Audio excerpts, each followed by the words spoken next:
Vsi lepo pozdravljeni, dragi gospodje in gospe, kolegice in kolegi na tem simpoziju, ki je, kot ste že slišali in seveda brali, se pripravljali posvečen fenomenu starosti.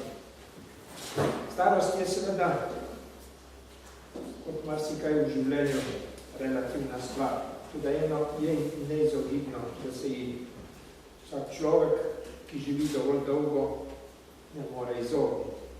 Kot tudi ne tistemu, kar se dostikrat povezuje z starostjo, smrti, ki je pač nekakšen končni akt. In seveda starost ni zgolj problem osebe, ljudi, osebni problem, pač pa poraja tudi številne družbene implikacije. In te so morda bolj predmet zgodovinarske raziskave, kot pa sami osebni problemi. Naj še malo morda drugače rečem. Star sem 61 let, sem sredi delovne vpetosti, celo vneme, z velikimi načrti, kaj še moram postoriti do upokojitve in potem. Moj oče je bil enaki starosti, 8 let, že 8 let upokojen, se pa iz svojega vinograda nikakor ni dal premakniti, celo nasprotno, tik pred upokojitvijo si je ga povečal. Moj nono, stari oče, je bil v tej starosti že davno upokojen. Čeprav je takisto se trudil z že omenjenim vinogradom in tudi v njem dobesedno umrl. Zgolj za ilustracijo tega, kar je v historični perspektivi starost, tako kot sem rekel, marsikatera stvar relativna. Relativna z vidika določevalca, kaj je sploh starost, 65 let, kot danes v glavnem strokovnjaki pišejo, upokojitev, se pravi izstop iz aktivnega delovanja, slabša psihofizična kondicija, življenjska izkušnja in modrost, kar se tudi dostikrat povezuje s starostjo ali še kaj tretjega. In še posebej, ker smo danes v starajoči se družbi, kot jo glavno označujemo, ker nas demografi, ekonomisti in postopno tudi odločevalci opominjajo na povsem druge dimenzije in z tega izvirajoče probleme družbenega življenja in delovanja, ki prihajajo z dolgoživostjo in množično starostjo. Od dolgotrajne oskrbe do storitev za starostnike, tako imenovanega aktivnega staranja, orientacije zdravstvenih sistemov in še kakšnih drugih na zdravljenje starostnikov, da o konec koncev njihovim političnim vplivu in zastopanju, ki prihajajo z množičnostjo, ne govorimo. In po drugi strani pravijo, da smo pod pritiskom kulta mladosti, kjer bi bili tudi starostniki radi, tako imenovani mladostni starostniki, ali vsaj ne kazali, da so toliko stari in to brez razlike spola. Vse to je v podstati našem prostoru prvega usmerjenega poskusa postaviti v spredje historikovega zanimanja prav fenomen staranja, starosti in ga konkretno umestiti v družbeno okolje in pozicijo preteklosti. Zadovoljen sem, da je to naredila programska skupina našega inštituta, da torej odpira nove teme in nove premislike iz socialne zgodovine v okviru dolgoročnega programskega delovanja. Nekateri ste bili na lanskem in vabljeni seveda vsi na naslednjega, se pravi prihodnjega. Spoštovani, naj zaključim s tem, da vsem seveda želim uspešno delo, referentom, organizacijskemu odboru, pa še posebna zahvala in pohvala Skratka, 2 dni plodnega delovanja in sodelovanja. Hvala lepa. Hvala lepa. Zdaj bi vam prosil vodjo programskega odbora konference, dr. Žarka Rozareviča, da nam različno uvodne nagovor.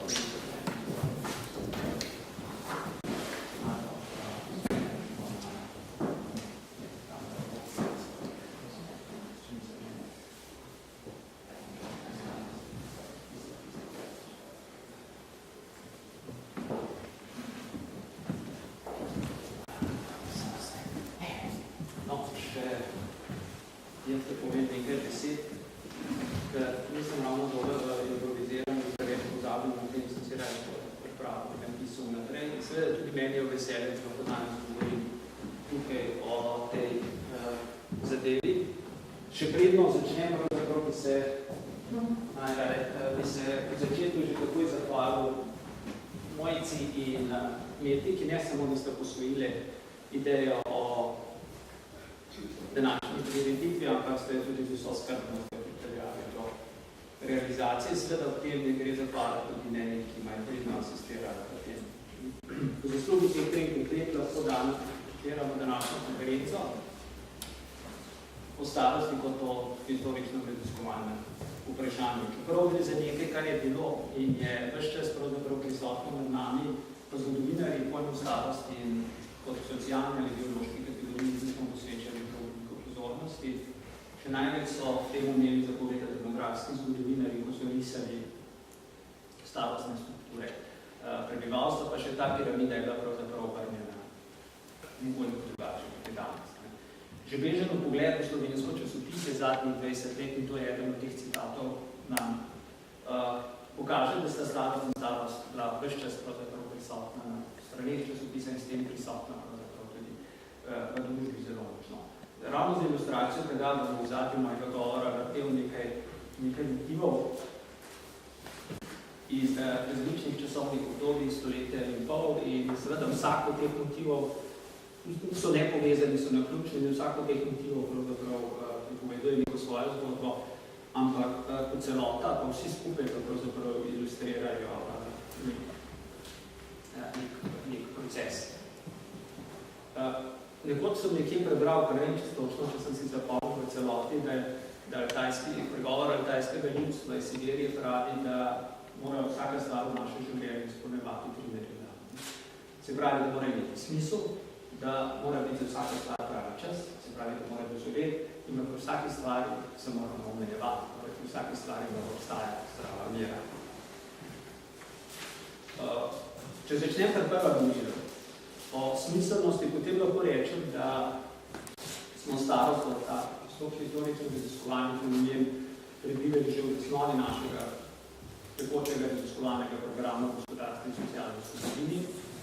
V skupini smo se odločili, da vsako leto pripravimo neko konferenco iz našega raziskovalnega področja in pri tem se trudimo izbirati teme, ki so po svoji naravi dovolj reprezentativne, da omogočajo opazovanje kompleksnosti družbenega razvoja široke in včasih tudi, če se le da, neke zapostavljene perspektive. Pomembno se nam zdi, da gredo te teme seveda tudi preko ozkega zgodovinarskega interesa, zato da lahko pravzaprav v praksi udejanjamo dialog pripadnikov različnih strok. Tako je prišla na vrsto tudi današnja tematizacija starosti in to raziskovalno snov starosti, staranja in starosti, ko opredeljujemo kot neko dinamično presečišče različnih družbenih pojavov, od gibanja rodnosti do umrljivosti, migracij, dolgoročne strukturiranosti prebivalstva, strukture vzdrževanega prebivalstva, socialno-varnostnih politik in načinov njihove institucionalizacije, dela, vprašanje dela, starejše populacije, delitve dela, medgeneracijske solidarnosti, družbenih stroškov, nenazadnje vprašanje prioritete vlaganja s tem modernim izrazom v človeštvo. Kapital, če naštejem le nekatere ekonomske in socialne posledice.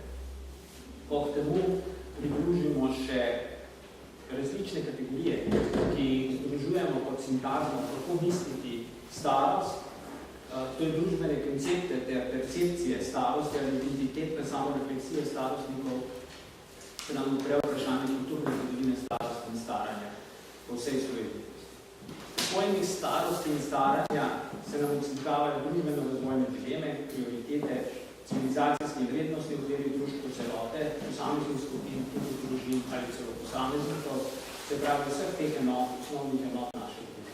Ne nazadnje, ne smemo pozabiti na ideološke koncepte človekovega bivanja na tem svetu in dovoljno stranstvo, neizbežno vključujejo starost in starost. Če so se družbe do nedavnega ubadale oziroma soočale z izzivi presežne mladosti med svojim prebivalstvom, se danes v podajoči rodnosti, podaljševanju življenjske dobe in nelagodju prisiljevanja soočamo z izzivi presežka polnih in poznih življenjskih obdobij. Povedano, nas hitro pripelje do spoznanja, da navidezno neutralne, a enostavne in kratke besede kot starost, staranje, starostniki niso samo neke biološke kategorije. Kajti človeško biološko bit uokvirja družbeni čas, kar pomeni, da je sama starost indikator kompliciranih družbenih in ekonomskih, ter kulturno-političnih in kulturno-historičnih pojavov ter razmerij. In ta razmerja niso samo antipod otroštvu oziroma dikotomična plat mladosti ali zrelih let.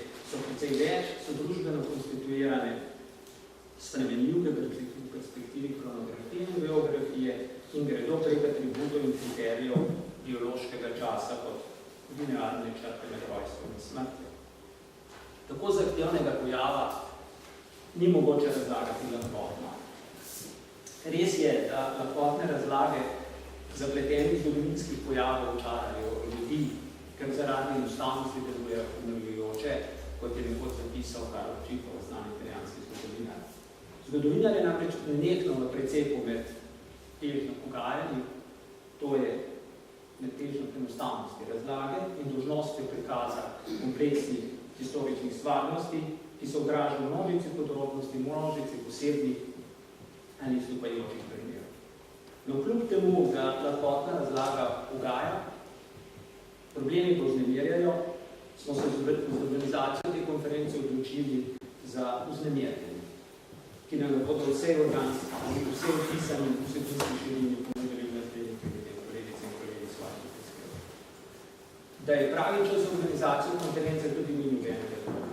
Že citat vodilnega slovenskega ekonomskega demografa Janeza Malačiča brez odvečnih besed utemeljuje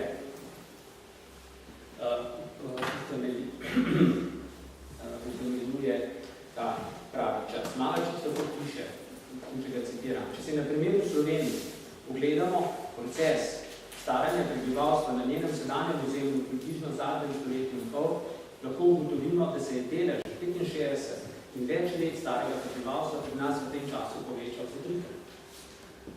Po popisnih podatkih je bil leta 1869 ta delež 5%, leta 1981 malo čez 11% in leta 2002 15%. Še večje povečanje nas čaka v prihodnjih letih, po srednji varianti projekcije Organizacije združenih narodov ne bi bilo leta 2050 v Sloveniji 1/3 prebivalstva stara 65 in več let, medijana starosti pa ne bi bila prek 50 let, 52 let in nekaj mesecev. Konec citata.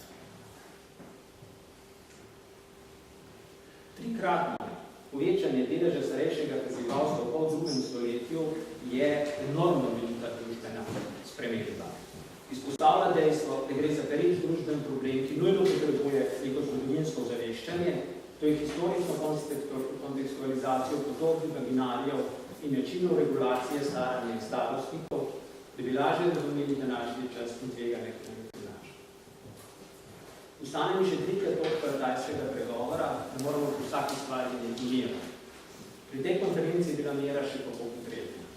Začeli smo skromno misliti, da morda navdušimo koga od kolegov, da se nam pridruži v tej razpravi, a izkazalo se nasprotno, število referentov je bilo potrebno omejevati, se bi drugače lahko organizirali glede na pestrost tematike, pravzaprav tedenski ali večtedenski kongres in to za celodnevnimi sekcijami.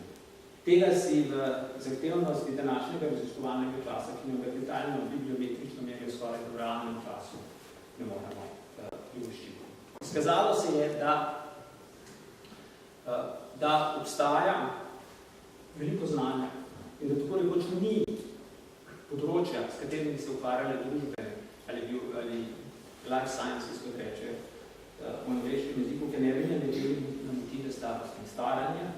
Vse to znanje je bilo potrebno povezati in dati priložnost na plan, kar so tri omenjene kolegice na začetku tudi storili. Zato je današnja prireditev le prvi, recimo temu skromni korak neki celoviti sintetizaciji in interpretacije starosti in starostnikov v slovenskem prostoru, mogoče nam je prinesene tako dalje.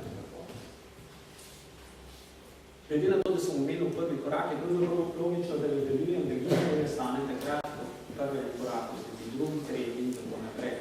Naše gibanje v raziskovalnem polju staranja se bo čez nekaj mesecev še v novem, to se pravi že v letu 2017, materializiralo v podobi obsežnega zbornika. Se nam bo ostalo vključevanje v našem današnjem delu in razmišljanju določeni z našimi dosedanjimi izkušnjami in spoznanji. Torej, ostal bo dokument našega staranja. S skupnimi močmi postavljamo izhodišče za nadaljevanje poti, upam, da na korak na tej poti ne sestane in se gibanje ne ustavi. Na koncu bi se predvsem zahvalil za udeležbo in zaključil s citatom iz ljubljanskega časopisa Ilustracija iz leta 1931, ki ne sicer prvič priča o tem, kako se zgodovina zelo rada ponavlja v različnih variantah. Oziroma, ker je to strokovna konferenca, naj zaključim potem strokovnimi besedami, da zaključujem s citatom, ki priča o trajnosti pojavov, to je v procesih dolgega trajanja. Starost in staranje že po svoji naravi sodita med procese dolgega trajanja. In če se močete postarati, ker vadite.